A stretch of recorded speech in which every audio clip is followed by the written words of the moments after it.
morning. Good morning. Good morning. Just ran over my toe with my chair. Good morning, Debbie. Good morning, Bertie. How are you doing? I'm very well, thank you. Although I've got a poorly toe now. I don't want to look down. Might be bleeding. Who Don't knows? look down. As long as you don't faint in the next 10 minutes, we'll be fine. We'll be okay. We're all good. All good. Yes. So, yes, thank you for everyone that's joining us today. I've got a camera in a different position, so I'm trying to look at the comments and who's live, etc.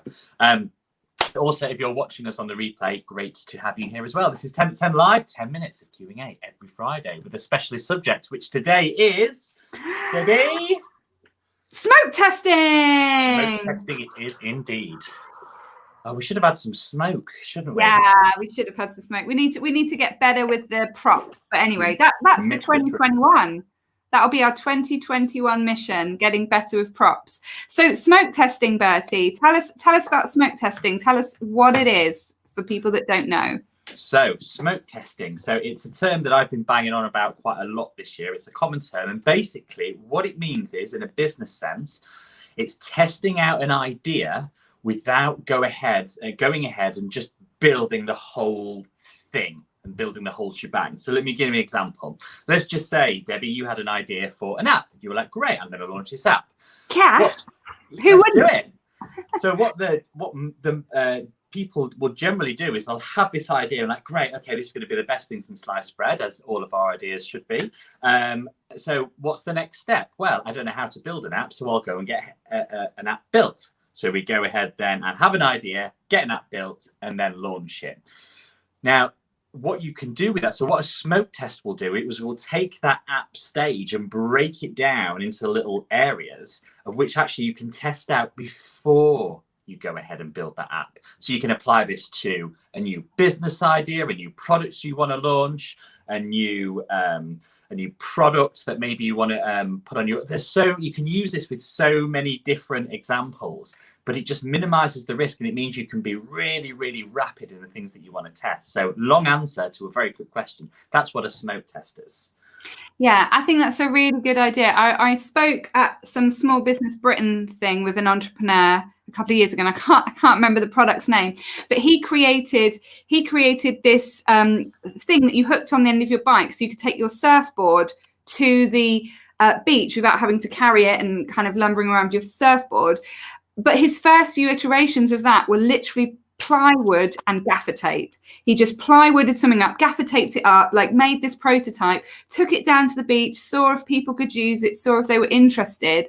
And he did many iterations of that before he went to a manufacturer and manufactured the kind of final shiny product. And I think it's that idea, isn't it? It's kind of like giving yourself that space and time to gaffer tape those ideas or test them out. Because building an app is super expensive, isn't it? If you go and build an app that nobody wants because you haven't done those first few stages of testing out where people like it, just because you love it and you think it's a great idea, that's not necessarily going to be what people want, is it? That's exactly correct. And a quicker way of me explaining it is basically what I put in the description. Is it just it's basically a way of finding out if your customers are going to love your idea as much as what you do. And that's essentially what a smoke test is. And it just helps people break down. So suddenly an idea that's really big and really vast, you can actually break it down and test it first. So like some really good examples of this, and you'll start to notice these things now. Like if you go on Instagram, for example, like the amount of stuff that gets, like pizza ovens or whatever that gets thrown in front of me on Instagram, like all like exciting tech products.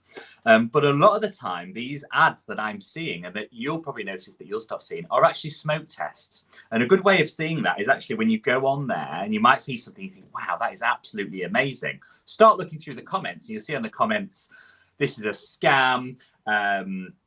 This product doesn't even exist. I've had a look to their website. It was only like built a month ago and all that sort of stuff. But what's actually happened is when you click on the buy now, people aren't trying to take your money. That's not a scam. It's like basically just taking you to a pre-order list or a wait list or that sort of thing. They're literally testing intention. And all of those people that have just commented negatively on that ad have literally just validated your product because they were so excited about going to buy it. and then realize they couldn't. They've just told you, you need to go ahead and build that stuff. So Yeah. straight away, you've got a pipeline to sell your product. You then message all of those people on Instagram and say, do you know what? I'm really sorry you were pissed off. However, this is what we're doing. Product launches in 6 months. He's still interested. Here's a discount. Or the people that register for the pre-wait list, you've got them there ready. That's what a smoke test is. So like your guy with the surfboard thing, he could have taken his designs from his manufacturer thing and before actually go ahead and building it, try and sell it on there. So it's not deceptive, even though sometimes it can feel a little bit deceptive in the manner that it's put across. If you're trying to take money from somebody, then of course that's the wrong thing to do. Yeah. But that's not the point of a smoke test. It's a legitimate way of, rather than saying this is what I'm going to do, you're saying this is what I'm doing. Do you want to buy it? It's just then when they try and buy it, say, actually, sorry, not quite ready yet, but thank you. Really glad you're interested. Here's a discount in return for your, feedback that you've given me. And that's the whole point of it. You could also, like, I did a similar thing last month. So I was working with a client and he was like, this process you're showing me is amazing. Why isn't it an online course? I would buy it. And I thought, why isn't it an online course? Why don't I make an online course? So I just literally went onto all the different Facebook channels and said, if I create this, would you be interested? And I got 50 people saying they were interested. And that was enough for me to go, okay, now I'm going to put the time and effort in to create the landing page, create the product. I've got kind of names that I can go to individually and say, do you want to buy this? So I think giving yourself that space to just go and test out the market, see what people like, means that I didn't just go and create that online course and then try and sell it from ground zero, which would have been much harder. It's much easier to get people's interest because they don't have to do a lot then. Are you interested? Yes. Then the onus is on you to try and convert them into customers. And obviously not all 50 have gone and bought the course. That's not the thing. It's just seeing if people are interested. And we've spoken sometimes about using Facebook ads as well, haven't we? To kind of put that idea out there, put a bit of money behind it and see if lots of people are clicking it and lots of people are interested and you can see that interest, then you know that maybe your product is, or your new kind of service idea is something that people actually are interested and they want. And then you go into the stage of kind of actually creating it. So I think that idea of testing is key because we can be really disappointed when we think something's great, we create it, and then nobody buys. Exactly. And your example there of the online course that you're producing, that's a perfect example of a smoke test, because actually now that's something you can physically sell. And as far as your customers are concerned, like you're selling it and it's got its launch date, etc., and it's there. But if you didn't get the amount of people that you wanted, then you can pull it. And I'm not suggesting that's going to happen in any way, shape or form. But the good thing is if that does happen, you've not gone ahead and done all of that work. You've not built the course. And that's the beautiful thing about doing this. It just means you can rapidly test out your ideas without doing a lot of work. That being said, you still need to put in a lot of work to do a smoke test. So you can't go into this half-assed. If you're going to put together like an ad campaign and a landing page, that's got to look shit hot. I think it's got to represent what your product was going to be. The whole point about this is, though, it's almost like Wizard of Oz style. Everything in front of the mirror is absolutely as perfect as you can. So you'd have your brand and you have a name and you have all of that stuff. Just what you haven't done is built the rest of it. It's just someone there just controlling it like a puppet. And people launch services like this, and that's fine. It just, you end up doing a lot of manual work in the beginning. But then when you have that problem, and it's a nice problem to have, if you've got loads of customers and you're like, shit, right, okay, I've got this and I need a database, and it's like, great, now go ahead and build that. You've got the customers, you've got the revenue coming in, you've actually shown intention for it. And that's basically the stages of building a product. If you can do that from the front rather than from the back, which is what most people do, as in 99% of people do it the other way around. Yeah. And that's where you go and buy a business or whatever and then figure out that you can't sell it. And that's the problem. Smoke testing flips the switch and allows you to do it the other way around. Would you say like Kickstarters are a smoke test? Because I love that Kickstarter model where you have the idea, you create the nice video, you sell the idea, you put it out there. You're almost getting those pre-orders and testing stuff out, aren't you? And I feel like Kickstarter is like a really big global phenomenon of this idea of kind of smoke testing, being able to see if people are actually interested. If you can sell the idea, then you've got those orders in, then you go and make the product.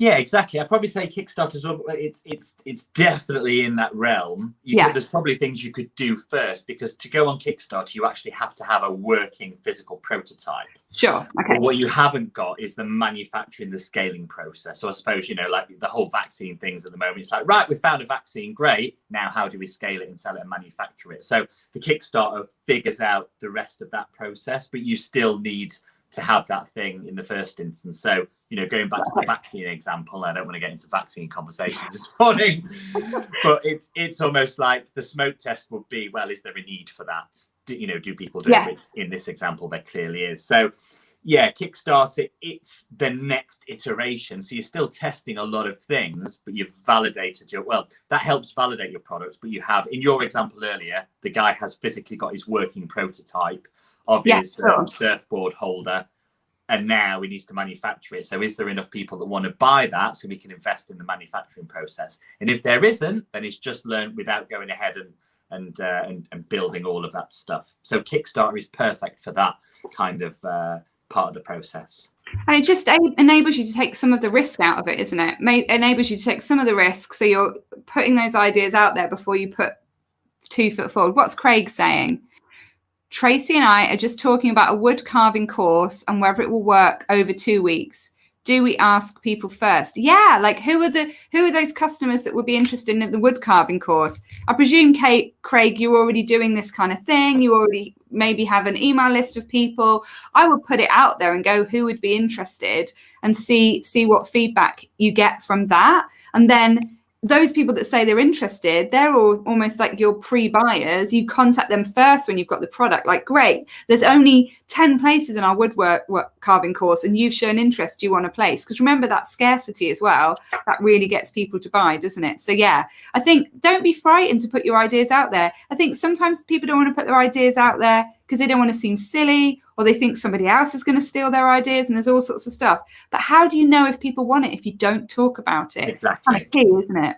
It does, and it all spells into like fear of failure and things like that. Like, if we take Craig's example there, I would say exactly that. Just go out there, launch the course. Like I'm assuming, Craig, that you know how to do, what did you say, wood carving, and you understand all that, and you know your shit, and that's fantastic.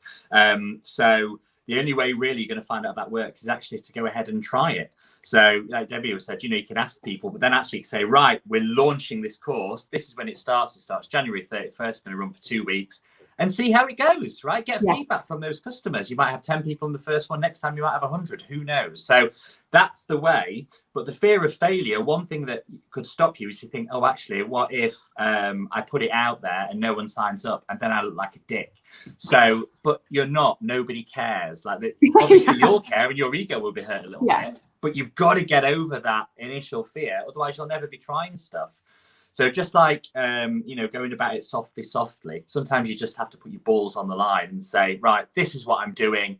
Are people going to sign up to it? And if they do, amazing. And if they don't, well, what really actually have you lost? Because, the majority of people don't care. And you'll have some learnings there that you can apply next time. Because what you might find is that people don't want a 2-week course. They might want a month course, or they might want a woodworking retreat. Who knows? But this stuff will come from the feedback of doing the smoke test. Always be listening to the customers as they're doing this stuff. I'm talking a lot today, Debbie, sorry. That's fine, and we're almost running out of time, or we have run out of time. But I also wanted to say, like, just the very act of putting stuff out there gives you brand awareness. So even if you say, I'm doing this course, does anybody want to join it? Or you're doing that smoke test and you don't end up doing that thing, you'll have got on people's radar and you'll have been talking and you'll have been visible on social media or for your email list. And that's worth its weight in gold. Like, Craig says he's going to stick his balls on the line. I love it. Like, just from going on to social media and saying, I'm thinking about creating this online course and directing people to my website to find out more, I got 2 paying clients of my signature high ticket program just by being visible and talking about doing something. They're not even going to do that course. They just want to work with me one-to-one now because I stuck my head up and said, hey, I'm doing a thing. So also it's just going to help brand awareness. So next week is our last 10 at 10 of this fabulous year that has been 2020. Boy, hasn't it been a humdinger. And we're going to be talking about humdinger. And we're going to be talking about creating goals for you, like your version of success, what you want to do. So that's what we're going to be talking about next week. Yes, exactly. Everybody's different, and we've got loads to talk about on that. So that's going to be next Friday. So yes, I thought you were going to say it was the last one ever, Debbie. I thought you were leaving me then. No, leaving me live. Just this year. Just this year. It's the last one of the year. So we'll be ready back again in 2021. So thank you for joining us today. Apologies for running over a little bit, and we'll see you all next week, Friday, 10 o'clock. 10 at 10. There we go. we need to tighten that up. All right. Bye. Thank you, everyone. Bye. Bye.